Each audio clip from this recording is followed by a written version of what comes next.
नमस्कार साथियों, सभी देशवासियों को मेरा नमस्कार। जय हिंद। दोस्तों, आज भारतीय जनता पार्टी की एक चाल के बारे में आपको बताना चाहता हूं। एक ऐसी चाल जिसके जरिए वो हिंदुस्तान के सभी लोगों को भ्रमित करता है और किसी भी तरह सत्ता में आकर राज करता है। दोस्तों, मैं आपको बताना चाहूंगा कि अभी आज के अखबार में यानी कि 17 नवंबर 2025 के अखबार में एक स्टेटमेंट आया है जिसमें कि राजनाथ सिंह कहते हैं कि पासी समाज भगवान परशुराम के पसीने से बना है। तमाम व्याख्याएं उन्होंने दी हैं। राजनाथ सिंह जी, मैं आपसे कहना चाहूंगा कि आपको किसने हक दिया किसी समाज के बारे में बताने के लिए? क्यों आप इस बात को उसी समय करते हैं जब चुनाव आता है? कल 16 नवंबर को वीर उदा देवी जी का शहादत दिवस था। उस दिन उन्होंने अंग्रेजों के खिलाफ जंग करते करते अपने प्राणों को निछावर कर दिया था।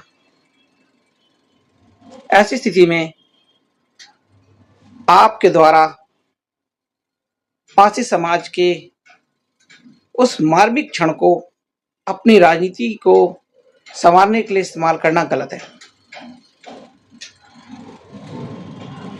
क्योंकि लखनऊ में उदा देवी जी की एक भव्य मूर्ति लगी हुई है सिकंदर बाग में। उसके बाद भी आप उस दिन अनाउंस करते हैं कि आप कहीं और लखनऊ में किसी और स्थान पे उदा देवी जी की मूर्ति लगवाएंगे।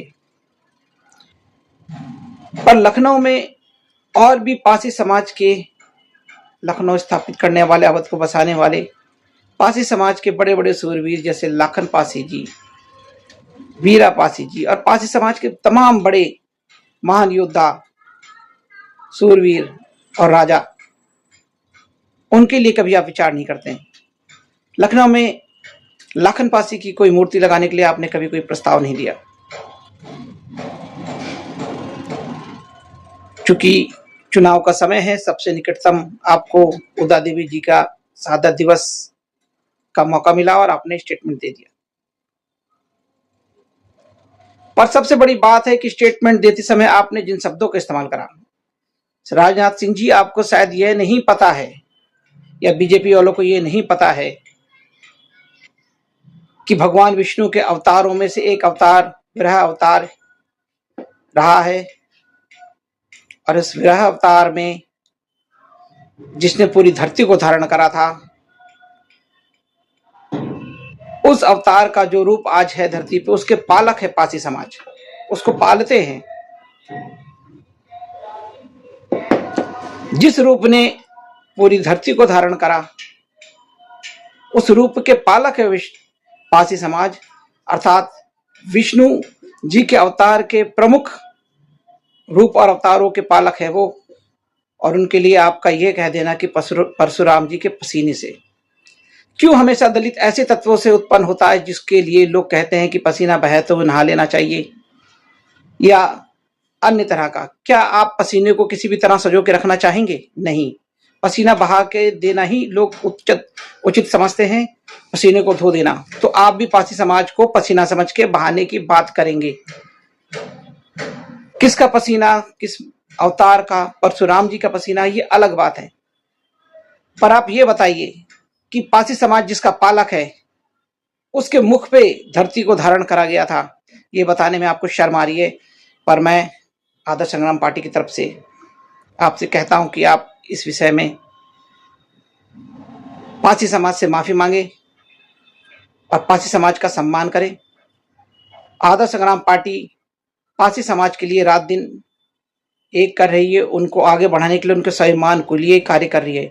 उत्तर प्रदेश में पासी समाज के मुख्यमंत्री बनाने की बात जब से बीजेपी के संज्ञान में आई है, वो उलूल जुलूल स्टेटमेंट देना शुरू कर दिए हैं।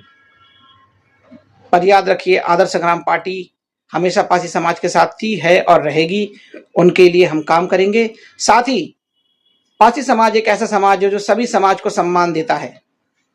तभी आपकी हिम्मत हो सकी कि परशुराम का पसीना बता सकें। और पारसी समाज हमेशा सबको साथ में लेकर चलता है। पारसी समाज का साथ में लेकर चलने का अर्थ होगा कि हिंदुस्तान का हर समाज उसके साथ है, पर आप उसका सम्मान नहीं जानते। पिछले कितने वर्षों से बीजेपी की सत्ता कहां कहां रही। पारसी समाज का मुख्यमंत्री बनाने के लिए उत्तर प्रदेश में आपने सोचा? किसी और राज्य में क्या आपने सोचा?